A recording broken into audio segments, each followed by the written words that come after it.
Today on the Potential Psychology podcast. Mess with your job.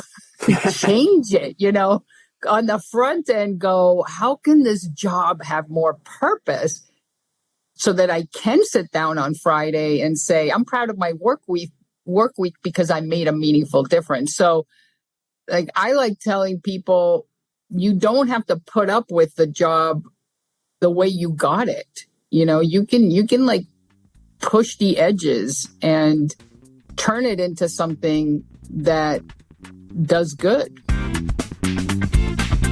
Welcome to the Potential Psychology Podcast.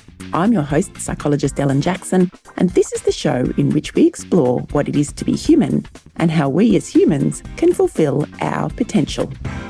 Hello and welcome back to the Potential Psychology Podcast. This is the second part of my two-part conversation with Bea Boccalandro, author of Do Good at Work, How Simple Acts of Social Purpose Drive Success and Wellbeing, and expert in all things finding purpose through work and corporate social responsibility. And if you listened to part one of my conversation with Bea, you will remember that we explored what it means to have purpose and to engage in simple acts of purpose and how doing so helps us physiologically, psychologically, and emotionally. And we're going to jump right back into the second part of that conversation with Bea. She's going to give us some more examples and some ideas for finding purpose in our work. One thing is, your colleagues are doing this. So there'd be no need for my book if everybody was, but there's no good survey out there that is generalizable to the population. But from the data I have from different organizations and stuff, probably at least 1 in 10 people have job purpose in your workplace. So one thing you can do is just look around and become aware. And maybe the engineering department is going out there when there's a snowstorm and clearing everybody's cars from snow they call it winter recess or something. They clear everybody's car from snow so that they don't have to, do that at the end of the day, especially, women in high heel shoes. And so maybe you can just join them. And there are also, your employer might have some more formal ways of bringing purpose into your work week. So, there's employee volunteering and those sorts of things. So sometimes it's just joining up what other people are doing or what's already sanctioned out there. The employee resource groups, is that a term that you all use? Yeah. And I'm thinking there's lots of committees within a lot of organisations or special projects that people can join that might be focused. One of our local organisations, our water authority, I know have a lot of really interesting mini projects that happen that aren't necessarily immediately linked to the greater purpose of the organisation, but by virtue of, the cohort who are working there, one of the things that I know has been, and actually I love this story because it's such a cool one. There's a couple of people for different reasons interested in improving accessibility for people, particularly who are vision impaired. And so they have employees there, and they also have employees who train seeing eye dogs. So your assistance dog. And one of the things that this organisation did recently was actually put in, and I've forgotten what the term was now, I wish I could remember it, but it's basically a toileting space for assistance dogs. So it's a little bit of artificial grass in a particular area of the work location that is treated so that, with the water retaining crystals, whatever it might be. And so individuals with assistance dogs can take them to do what they need to do just there instead, because otherwise in workplaces, they're having to, cross roads, head to local parks, stand out by the traffic on the, where there's a verge. Simple idea that, as far as I'm aware, was an initiative of employees in the workplace who kind of lobbied for it and made it happen. So I'm not sure if I've got all the details of that exactly right, but I read about it. I know one of the individuals there. He was a member of our community leadership program last year. And it's such a cool thing. It's such a simple thing, a little thing, and something that perhaps you wouldn't otherwise think about. Yes, I love that example. That's beautiful. I'll have to introduce you to a couple of the people involved when you're out here.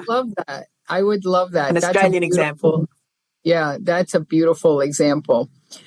First of all, one thing I want to tell your listeners is that most people feel terrible because they can't come up with their idea. They're like, I don't know what my Python patroller equivalent is or what my job purposing is. It takes a while. And I think the reason it takes a while is not that there aren't opportunities everywhere, but because of this phenomenon called inattentional blindness, which I'm sure you know what it is. But like for your listeners, it's just like, close your eyes right now and tell me around you how many green items there are. So just count them real quick.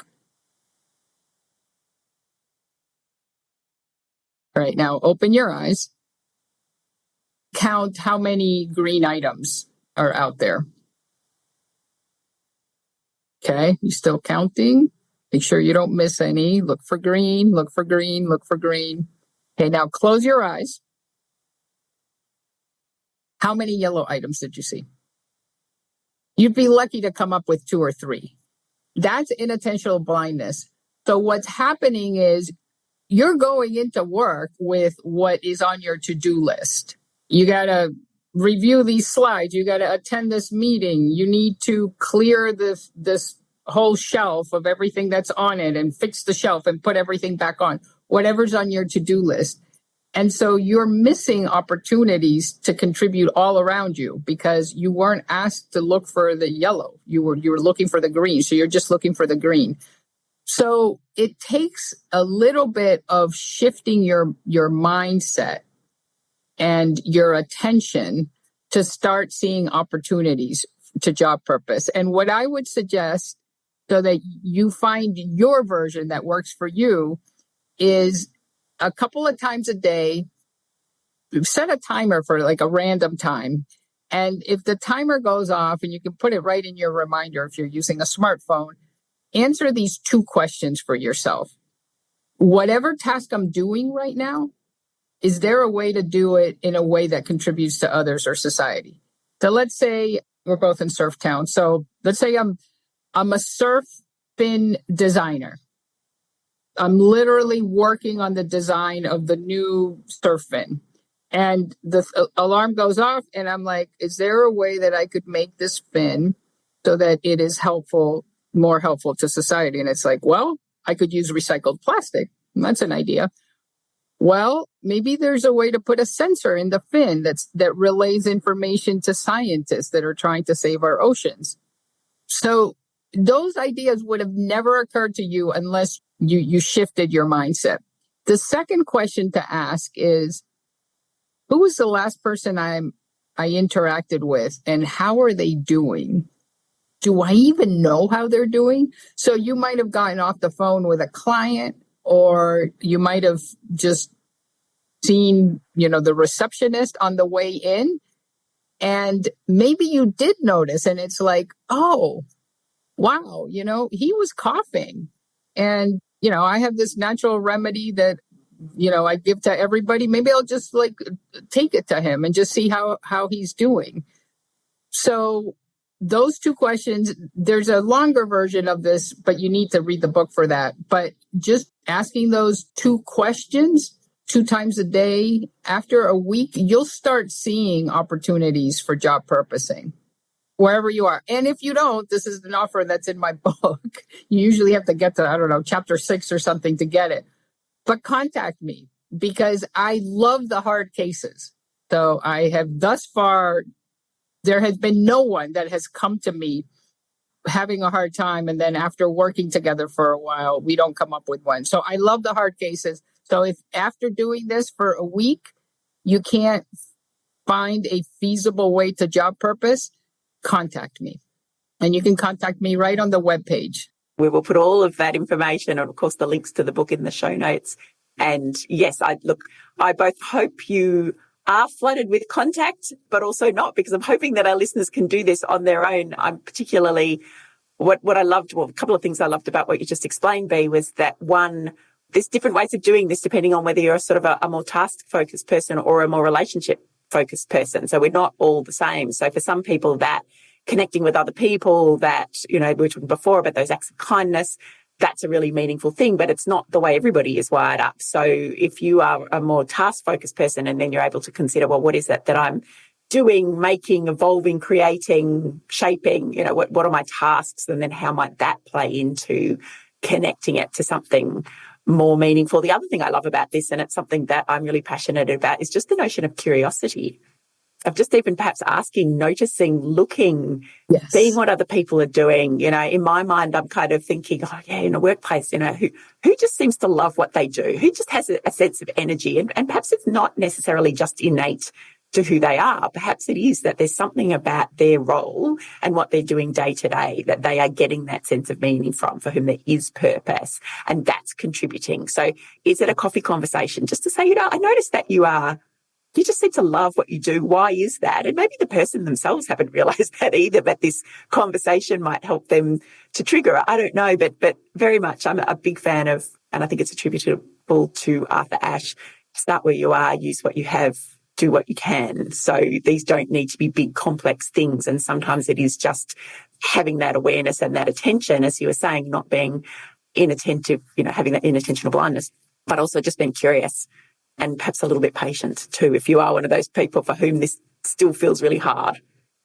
Yeah. And I love the point about curiosity. That's just lovely to notice that about it, which, and of course, if you, the people with curiosity, just things go better, right? The relationships go better, you learn more, all of those things. So that's a really powerful point. And yeah, I find that the people that are like the managers, especially, that are super skeptical about this or just don't feel comfortable trying it, one low-hanging fruit for middle managers is just shift one incentive toward being more charitable and just see how it goes. So in the book, there's the example of Charles Antis. It's a construction company, and he just decided that, and look at this, I actually have one of his cards. It's on video. There we are. He just sent me one of these. So for those of you who aren't on video, what I'm holding up is a charitable donation card.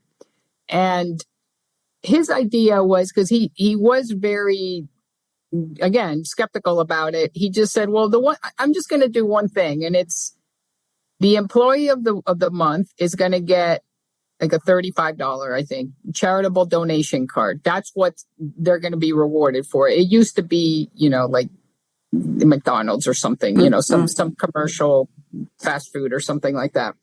And I'm just going to see how it goes. And this was years and years ago. He never went back, because what happened was he would give the employee of the month a charitable donation card. And then the next staff meeting, he would ask them, do you want to share what you did with your donation? And they always did, because they were usually passionate about what they were supporting. So they said, yeah, I had this coach in high school, and he was there for me when my parents weren't able to really be there because of their own issues, and I wouldn't have graduated from high school because of him. So my donation went to the nonprofit that supports sports coaches in, their training or development or whatever their issue was there. And so what he said was that it brought in all this realness and all this like understanding each other better, and also just this tilt towards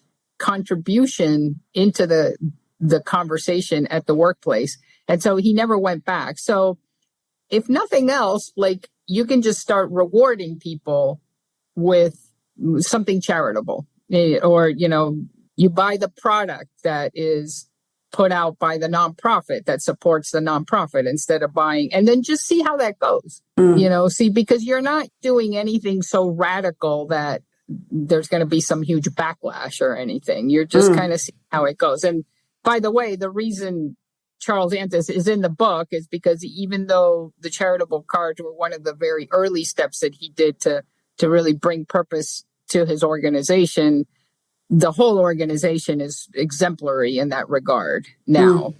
So it was a first step, but, he just kept going and is still going. So every month, that organization is probably a brighter light to the local community than it was the month before, but it all just started with experimenting with that.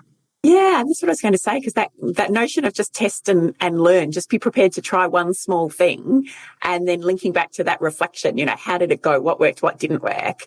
And the other thing I love about that example is that sharing amongst then the staff group, because I have had a similar experience with a staff group, and we were talking about some of the principles of positive psychology for getting, more out of your work and feeling more engaged and staying well. So I think it was almost a kind of a stress management lens. And I'm not even sure quite how it arose now, but one of the staff group, and this was, probably 30 people, were packed into a really close, the vets. And so they'd come in on their kind of, lunch break, but they all go out and they're actually specialists in equine veterinary. So they go off and, deal with horses and things like that. So we were packed into this tiny room having this kind of conversation, which is probably a little unusual. And however we came to it, one of the younger women there shared that she has neighbours who are older, elderly, and she cooks them a baked lunch, like a roast lunch, once a week or once a month or something or other like that. She just noticed that perhaps, they didn't have family. I can't remember the exact details of the story, but and she's got small children herself. And so she sort of brought this in. So it's become like this kind of proxy family. And she said, it's not something I ever talk about. I just do it. We do it because it's the right thing to do. It feels right for our family. We want to be able to do this, but we never talk about it. And what was amazing was the response in that room of all of her colleagues who were kind of like, wow, that's an incredible thing to do. And she was sort of downplaying it. She goes, it's not a big deal, it's just what we do. I'm going to cook lunch anyway. It's, but for them, it was sort of this appreciation of something about somebody who had, this is clearly meaningful to them and they didn't know. And then it really triggered a whole conversation in that workplace about what is it other people are already doing, or perhaps what is it I could do now that might be one of these simple things that is going to bring a sense of meaning and purpose. But just that visceral response, of everybody in the room who just went, oh, that's amazing. That's an incredible story. And the curiosity that then people had, not only to learn a little more about what, why, and how for her, but then the curiosity about, well, what could we do as well? Right. So, yeah, just, sometimes there is stuff, as you say, just already out there. And that process of, and I think we need to be able to create what we call a psychologically safe environment for people to be able to share those with their colleagues. But if we can, and if it is a simple, you're having your team meeting, share where you chose to give your donation or share something that you've done that was meaningful to you. There's a huge amount of power in connection, in positive emotion, and the flow-on effect then to engagement, productivity, and all of that from a workplace, but well-being for individuals, mental health benefits, et cetera, et cetera. Yeah, no, that's such a great story. And psychologists have called that elevation, when you witness someone doing, something like super pro-social, and they call it elevation because, literally it feels like a tiny bit like falling in love, right? Like you're like, oh, wow, it's awe. It's basically a form of awe. And also, in the whole mindset world, there's lots of evidence that the outward mindset, the one that's focused on others rather than ourselves, versus the inward mindset, is better for organizations. So what that woman did was bring elevation to everybody and then shift everybody's mindset toward the outward mindset. And so, like, as a culture shift tool, not that it was done deliberately as in a way, it really improves the culture. And there's research done in Madrid at a workplace where they found that when someone receives a charitable act of some form, that they go on to produce 3 times more charitable acts than they would otherwise. So if some of those people in the room said we're inspired and then just did something nice for someone else, now all of a sudden you have this culture of giving, which is one of the things that is just stunning about Charles Antos's company, is that whatever meeting you go into, whatever event, whatever conversation you have with an Antis employee, you sense that they're part of a team. They're supporting others. Others are supporting them. I mean, I might be talking to someone, via Zoom or something, and I see one of their colleagues come over and bring them a cup of tea. Because knowing that apparently it was their tea time and I was taking it up. So I knew it. And, and he explained it to me. He's like, oh, yeah, I normally have tea right now, but I didn't want to cut you off. So his colleague brought it. And so it can really support a beneficial culture, a positive culture in the workplace. It's fairly simple stuff. I think as a workplace psychologist who is, over the years, I am seeing a shift in workplaces to starting to perhaps understand, certainly, and the Charles Antis one is a prime example of perhaps some cynicism to begin with, but just testing learning and letting it kind of almost evolve from that. But, when you think back to the so many days of we need to change the culture, where's a kind of culture change model? And you bring in the external consultants and there's this big, complex, expensive rigmarole that requires people to do all of this complex stuff. And yet so often we know, certainly in terms of culture change, it fails. I mean, more often than not, it fails. And so starting to look at some of these much smaller, seemingly much smaller, at least initially, but ultimately far more impactful things that are about connecting with being human. I think that's what I love about it, is that it's actually reminding us that just because we are in a workplace, in an organization, in a job, we are human beings. And the more that we can be the best version of ourselves as human beings and understand what that is and be proactive about it in really simple ways, then, all the other good stuff kind of flows from there, doesn't it? That's a beautiful explanation of it. Yeah, that is what it boils down to, isn't it? That's why I do what I do, Bea. That's my meaning and purpose. I'm trying to connect human beings with work and their work experience. Well, and, so job purposing really is our birthright, because if you go back 10,000 years to our prehistoric forebearers, they didn't hunt game for their own dinner table, but for the tribal feast. They didn't pick the amount of berries that they were going to consume. They would continue gathering berries until there was enough to feed their neighbors. Work was inherently job purposed. There wasn't this idea that you work for your own 2.4 kids and that for your own bonus and for your own career. That all came much later.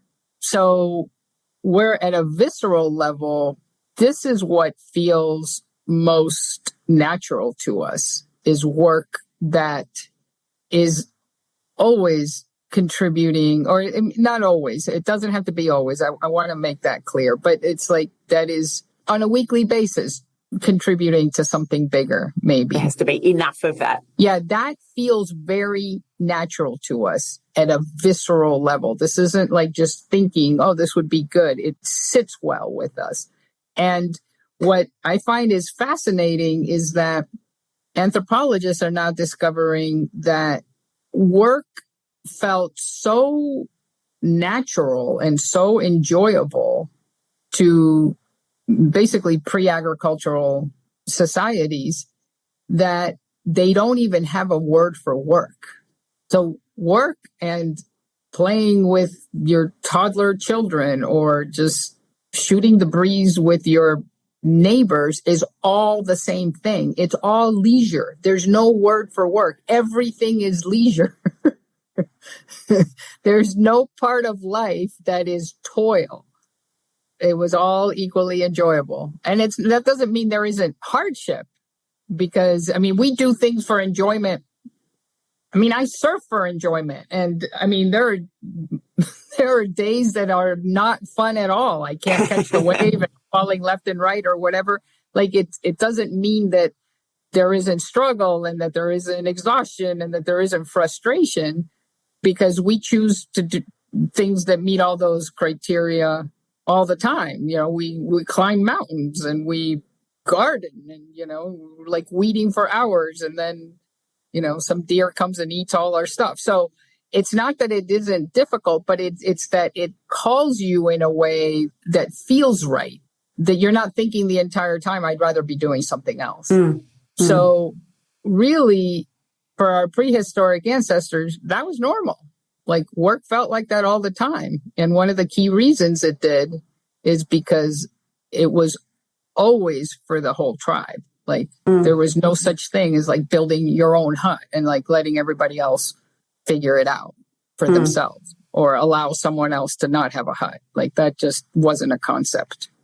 Number two, this is getting, quite maybe philosophical, I'm not sure. But I know I've heard experts discuss the parallels between some of the rising mental ill health concerns and some of the challenges we're facing now and increase in things like consumerism and individualism. And, that there seems to be, again, we don't necessarily know the mechanics of it, but there certainly seems to be correlations there between people feeling disconnected, perhaps not having that sense of, the stuff that we have evolved around us socioculturally that seems to focus very much on this individual notion. And maybe it is partly a disconnect from this sense of meaning and purpose, that we've got so focused on success and happiness. And I use that in that kind of more superficial manner, not contentment, the real happiness that we're talking about in a post-psych sense, but that superficial happiness.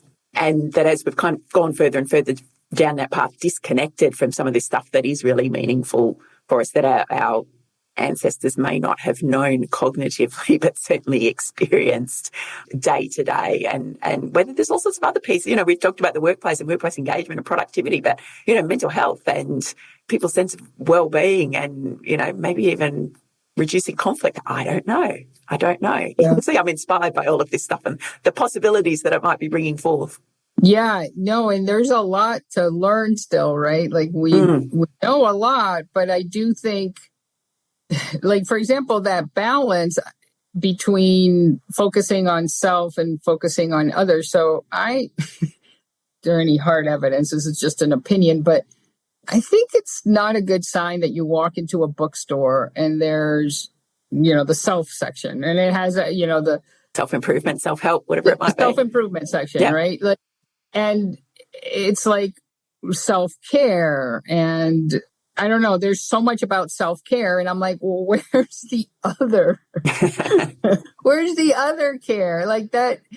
And so I guess I'm siding on the side that I do think maybe we're trying to solve too many things by focusing on ourselves. And even saying that, I feel, especially as a woman, awkward because it's like there's no doubt that it's important, to have boundaries and to make sure you get enough sleep and enough exercise and all those things. But I also notice that a lot of people, like when emotionally they get in a difficult place, their solution is to go get a manicure. And I'm thinking, I don't think that's going to help. I could talk endlessly about self-care and what it actually really means. It's not Netflix and bubble baths. And I need to hear that because it's kind of so I'm like, you know what? You'd be better off just volunteering at the soup kitchen. I think spending that 45 minutes doing that would probably serve you better. But I don't know. I don't know when it's one and when it's the other. Like, yeah, and look, I think there's a bit of cognitive, whether you want to call it cognitive reframing. I think there's a little bit of how we think about those things. So I think one of the challenges, and again, I say the same thing as a woman and as a working mother, there's a lot about putting yourself last. There's a lot about how we can't continue to do that you have to fill your own cup. And I think that's absolutely true. But I think what we're talking about is what you're filling your cup with and why. So, some of these things that we might seem to think are easy. So sometimes you need that, sometimes you need a manicure. Sometimes you need to just sit and watch Netflix. But other times we need to understand that we might benefit more from volunteering or connecting with other people or doing something for our community, not because it's for them, but because it's also for us. I think that's the thing that perhaps we miss sometimes with that if I'm doing stuff for others, it's for them, it's not for me. But knowing everything that we know from the conversation we've had and all of that research you've been able to bring forth is that, you're actually doing good for you in the doing of good for others. That's where that wellbeing piece comes in, isn't it? So, being able to kind of know that and remind yourself and then make choices accordingly as to what's the best activity for me right now. Yeah, I love that distinction you just made, that it's not mutually exclusive. Like, it's not, there's a range, and on one side is like doing things for me, and the other end it's doing things for others. That's not the way this breaks down. It's not binary. No, it's not like binary. So much about being human, it's not binary.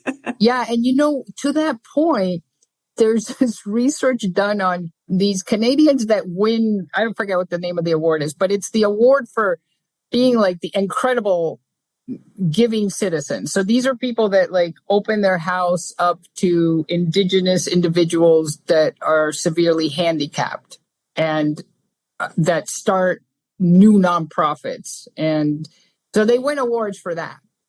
And they went in and they were looking at how much do they neglect their own careers and their own ambitions. And what they found was that, yes, they're off the charts. And that's why they win the awards for all the other oriented stuff.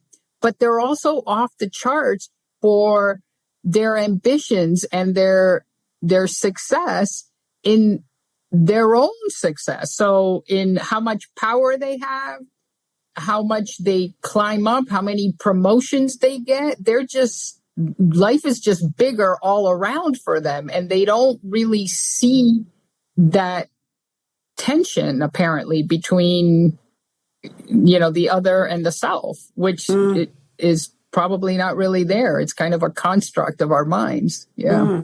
Bea, we've wandered into all sorts of interesting territory here. I want to, before I let you go, I would like to ask you a little bit, because you mentioned earlier that you've, in your day job, work in the CSR, or corporate social responsibility space, so to speak. How does that stuff, it's about, I suppose, drawing a clear line here, perhaps from your perspective, how that relates. So I know historically, or my understanding certainly historically, I'm sure there's still a view out there that, organisations operate in the CSR space as a form of PR, positive spin, whatever, that might be the cynical view.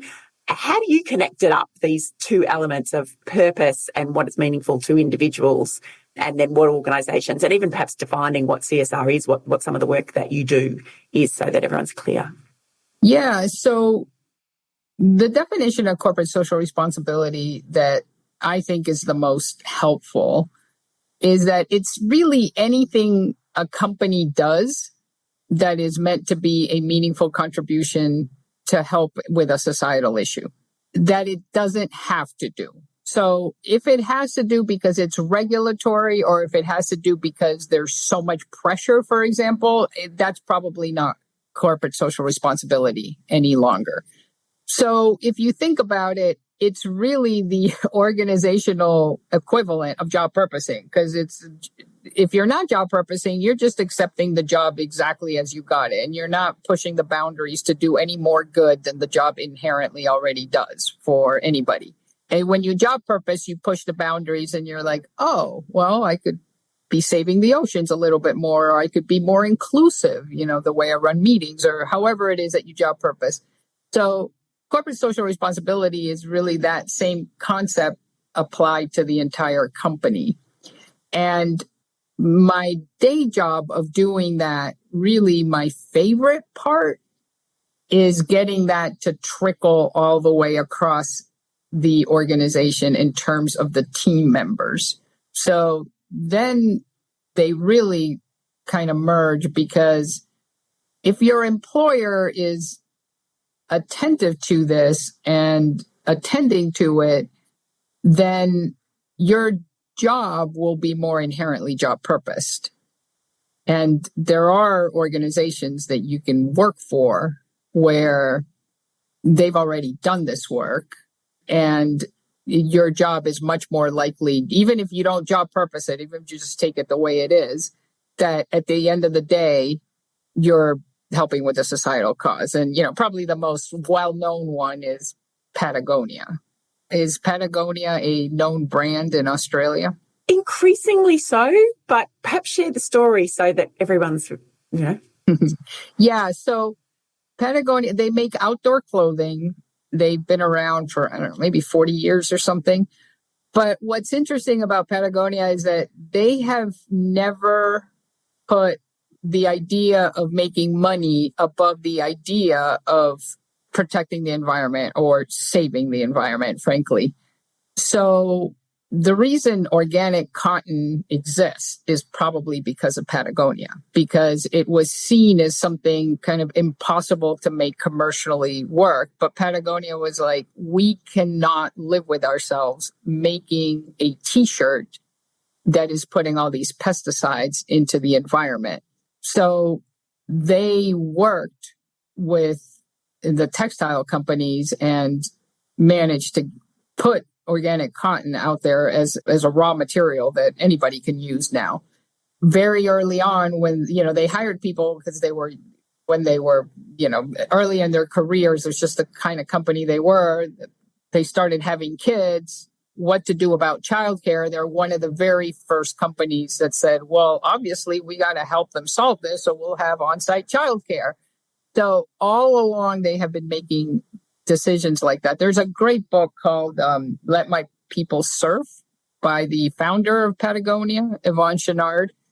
And so there's no question that if you manage to get a job at Patagonia, which by the way is almost impossible, it's harder. I expect no one leaves. To get a job at Patagonia than to get into Harvard. So it's incredibly hard to get a job there. But if you manage to get a job there, they have done this corporate social responsibility work, and it has trickled all the way down. So if you are selling clothes at a Patagonia retail store, when someone enters that door and you're chit-chatting, you're not chit-chatting about the weather.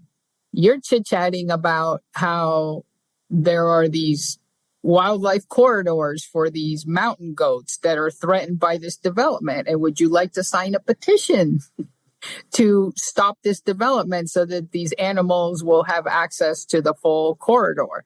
So your job, you don't have the job purpose, although what's crazy about Patagonia is that they're always encouraging this. It's like, how can we do better? And people are always pushing their jobs to do better. So corporate social responsibility and job purposing in the end really end up being the same thing. It ends up being that every decision that is made, at its extreme, every decision that is made is with looking at a lens of like, how can we make this better for the world? Like, at least consider that. Not that you always have to choose that way. Sometimes it's infeasible. You can't afford to do that. But that mindset is there for every decision.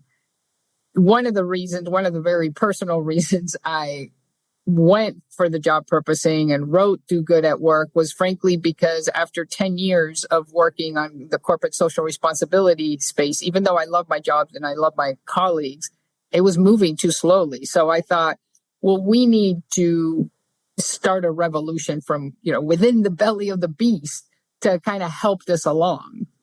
Because otherwise, basically, companies are going to not look much better in a generation. So, so they all kind of relate.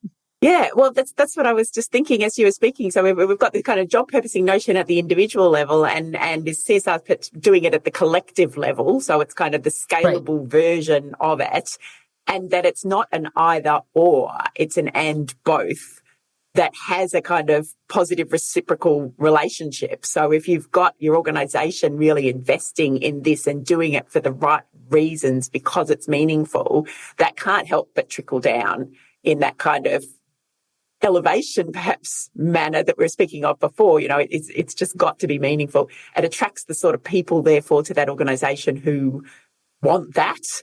They bring their enthusiasm, they probably bring their ideas, they probably bring their courage and willingness to push boundaries.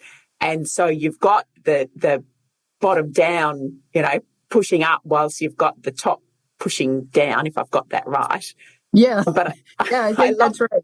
I love the idea that, because what you're doing then is having worked at that top down approach and seeing the benefits to the individuals. Now there's an opportunity for this wonderful education and proactive piece at that bottom up level to start to say, we can't wait for the leaders, for the organizations, for the decision makers to do everything in this space. We need you as individuals to understand why this is really important, not just for the environment, for causes, for the globe, for things that are important to you, but for you as a person. Why is this important to you in terms of your mental health, your well-being, what kind of enthusiasm, ideas you go home to your family with at the end of the day, all of that positive flow and effect that we get from doing good work, in the sense of doing work that is good, but also doing it well. So it may not have been an intention, but now looking at it with that kind of perspective, perhaps there's just perfect strategy. Makes perfect sense to do the top and now start at the bottom. Ooh, yeah, no, I'm glad it makes some sense.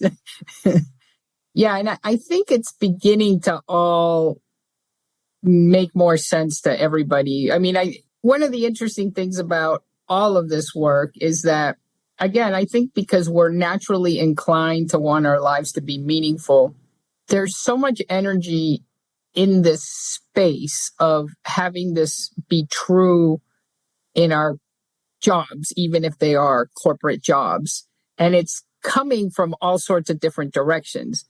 And so there are many more terms than the ones I just mentioned. Yeah. Because, Ashoka was like, there's the social entrepreneurs with an I, which is the person who inside the organization starts agitating things to be more positive, right? And then there's the employee activist who is trying to get companies to, not sell to defense companies. And then there's the investor activist who is trying to make sure that their investments don't have a huge carbon footprint. So I think it is this very human response to want to make our organizations to be more part of the solution, and it's showing up everywhere. So there's a zillion terms. There's ESG that comes from the investors, and then there's also like conscious capitalism, there's sustainability, so anyway, it's really pretty beautiful because it's messy, but it's just so beautiful.